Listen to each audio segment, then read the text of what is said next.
Hello, everyone. My name is Anthony Houle, and today I'll be presenting my final project on cultural exchange and hybridization along the Silk Road. The Silk Road is one of the most important historical examples of global integration.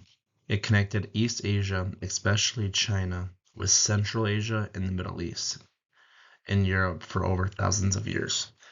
The network of routes didn't just move goods, it moved religions, technologies, and artistic styles. It even moved languages and diseases. In other words, the Silk Road shaped the world in ways that we still feel today. In my presentation, I'll explain the main cultural exchanges that happened along the Silk Road, what hybridization looked like in different regions, and what challenges came with these interactions. My main argument or thesis is this. The Silk Road was not just a trade route. It was a major engine of cultural hybridization. It blended religions, art forms, technologies, foods, and social customs between East Asia and the world. However, these exchanges also came with significant challenges, including political instability, cultural conflict, and the spread of diseases like the Black Death. This means that the Silk Road brought incredible cultural richness and innovation, but these benefits came with the risk and consequences. Throughout the presentation, I'll point out how both sides, positive and negative, shaped the history of East Asia and the world. What was the Silk Road? To begin, the Silk Road was not a single road, it was a huge network of land and sea routes, stretching more than 4,000 miles. These routes connected major civilizations, the Chinese dynasties in the east, Central and Asian kingdoms in the middle, and the Persian, Islamic, and Roman empires in the west. The geography of the Silk Road shaped how culture moved. Traders passed through deserts like the Taklamakan, mountains like the Paramus and the Himalayas, and oases such as Dunhuang and Samarkand. These difficult landscapes created natural stops where people from different cultures met, exchanged goods, and shared stories. Because the route was so long and challenging, most people didn't travel the whole way. Goods were exchanged like a relay race, passing from one trader to another. This was known as down-the-line trading. With each exchange came cultural contact. Exchange of goods. The most famous part of the Silk Road is the goods that traveled along it. Chinese silk was the most valuable commodity.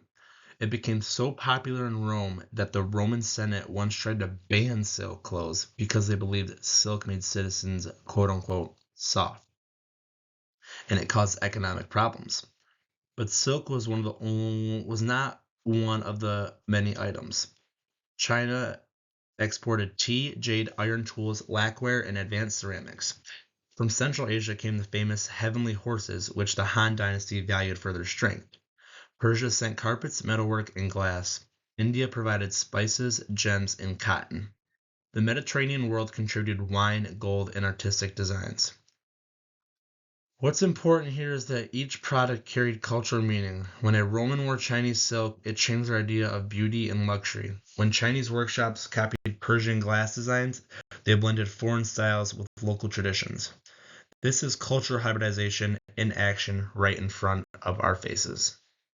Of religions. One of the most powerful cultural exchanges along the Silk Road was the spread of religion. Buddhism is the best example. It originated in India but traveled north into Central Asia and then into China. From there, it continued into Korea and Japan. This movement happened because of monks traveling the Silk Road, staying in monasteries, and translating scriptures. But Buddhism transformed along the way. In Gandhara, which is modern Pakistan and Afghanistan, Buddha statues were sculpted in Greek-influenced styles, with wavy hair, realistic bodies, and flowing robes. But when Buddhism reached China, artists adapted the image to Chinese beauty standards, giving the Buddha a rounder face with a more calm expression. Other religions traveled too. Nestorian Christianity reached China during the Tang Dynasty, and Zoroastrianism spread from Persia into China. Islam spread east after the rise of Islamic empires, especially through Central Asian merchants. Each religion blended with local traditions. Languages and knowledge. Languages mixed constantly along the Silk Road. Traders often spoke multiple languages: Chinese, Songdan, Persian, Turkish, Arabic, and Mongolian. One of the most important groups was the Sogdians, who acted as middlemen and translators. Dunhuang, an oasis city in western China, became a major center of translation. Thousands of manuscripts have been found in caves there, written in Chinese, Tibetan, Sanskrit, and other languages. These documents showed the exchange of knowledge in science, astronomy, medicine, and literature. Translation didn't just move information, it changed it. Ideas were interpreted, adapted, and rewritten for new audiences. This process created blended forms of knowledge that combine East Asian, Indian, and Middle Eastern traditions. Of the most influential technological exchanges in the world, history happened along the Silk Road. China, for instance, invented paper, and by the 8th century, papermaking spread to the Islamic world. Paper allowed scholars to copy books faster and helped major libraries and universities grow in places like Baghdad. The compass and gunpowder also traveled west, eventually transforming navigation and warfare. Printing technology spread too, influencing how information was shared. In the other direction, China adopted new crops, improved metalworking techniques, and absorbed mathematical and astronomical ideas from Central Asia and the Middle East. The Silk Road made Eurasia's scientific and technological development interconnected. Artistic hybridization. Art is one of the clearest ways that we can see cultural blending. Many Chinese silk patterns show Persian or Greek influences. Some ceramics from the Tang Dynasty use colors and shapes borrowed from Iran. Buddhist cave art in western China shows clear Central Asian and Indian styles, especially in clothing, jewelry, and body shapes. Art reflects what people valued and admired. When foreign styles became popular, artists mixed them with local traditions, creating new hybrid forms. The Silk Road encouraged creativity and openness by exposing cultures to new artistic ideas. Food also moved along the Silk Road. Grapes and grape growing techniques entered China from Central Asia, leading to an early Chinese winemaking. Peaches traveled from China into Persia and later into the Mediterranean world. Other foods such as pomegranates, pistachios, walnuts, cinnamon, and saffron traveled into various directions. Even the practice of drinking tea spread outward from China, eventually becoming central to Japanese, Central Asian, Russian, and British cultures. Food exchange changed diets, farming practices, and daily life. It also allowed people to experience foreign cultures in a direct way. Economic influence. Economically, the Silk Road created wealthy trade cities that acted like cultural melting pots. Cities such as Samarkand, Bukhara, and Kashgar were home to many people from ethnic and religious backgrounds. These cities built large markets, temples, mosques, and caravanserai. Special roadside inns where caravans could rest. Caravanserais were especially important because they offered safety and stability. Travelers from different cultures met there, shared food, told stories, exchanged ideas, and traded goods. This constant interaction strengthened economic and cultural ties across Eurasia. Coins found along the Silk Road show cultural mixing too. Some coins have Chinese characters on one side and Persian symbols on the other, proving how connected these societies truly were. However, the Silk Road also created serious challenges. One of the biggest was disease. The Black Death, also known as bubonic plague, began in Central Asia and spread along the Silk Road trade routes into the Middle East and Europe. By the mid-1300s, the plague killed tens of millions of people, possibly one-third of Europe's population.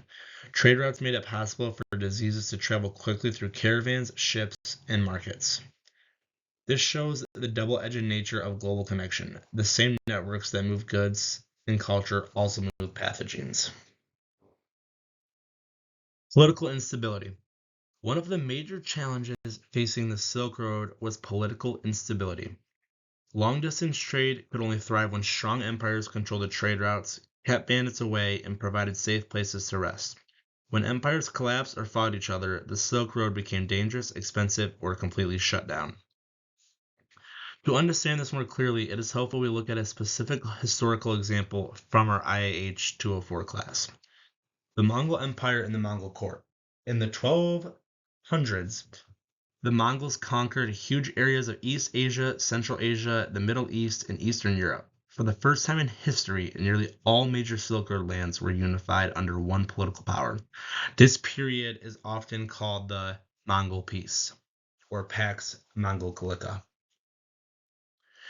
During this time, the Mongol court played a key role in stabilizing and transforming the Silk Road. Mongols created a relay station system with fresh horses, guards, translators, and supplies.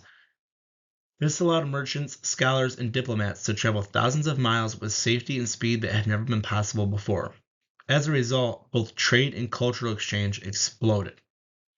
The Mongol court itself was incredibly multicultural. At Kublai Khan's court in Yuan, China, Chinese engineers worked alongside Persian astronomers, Arab doctors, Tibetan monks, Central Asian translators, and even European visitors like Marco Polo. The Mongols intentionally brought together experts from across Eurasia, creating a unique environment where knowledge, religion, art, and technology blended. Paintings of the Mongol court show this hybridization clearly. Persian artistic styles mixed with Chinese clothing, Central Asian features, and Mongol royal symbols. This court became a cultural crossroads that encouraged scientific exchange, artistic fusion, and the movement of ideas. However, this stability did not last. After the Mongol Empire fragmented, the Silk Road again suffered from regional wars, bandits, and political conflict. This example shows how fragile Silk Road was. It thrived only under strong, unified rule. Once that unity disappeared, many routes declined or were abandoned. So the Mongol court highlights the two sides of political power on the Silk Road. It could create an era of incredible culture and connectivity, but when that unity collapsed, instability returned just as quick. Cultural conflicts. Cultural differences also led to conflicts. Nomadic groups and settled agricultural societies often disagreed about land, trade rights, and political control. Some governments were even suspicious of foreigners and banned foreign religions or merchants.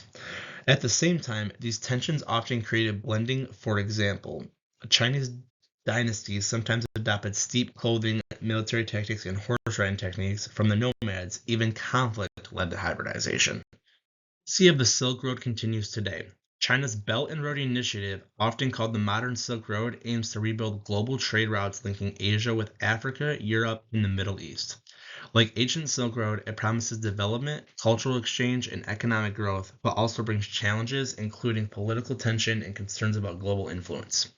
Culturally, many Central Asian, Middle Eastern, and East Asian societies still celebrate Silk Road traditions through festivals, music, art, and cuisine. Modern tourism, museums, and academic research kept the legacy alive. In conclusion, the Silk Road was one of the earliest and most powerful examples of global cultural exchange. It blended religions, artistic traditions, technologies, foods, and languages across thousands of miles and hundreds of cultures. These interactions shaped civilizations for centuries. At the same time, the Silk Road also brought conflict, disease, and political challenges. Its history reminds us that cultural exchange is never simple, and it can create unity and innovation, but can also bring risks. Overall, the Silk Road demonstrates how deeply connected human societies have always been. Thank you for listening. These are my well respected references. Thank you.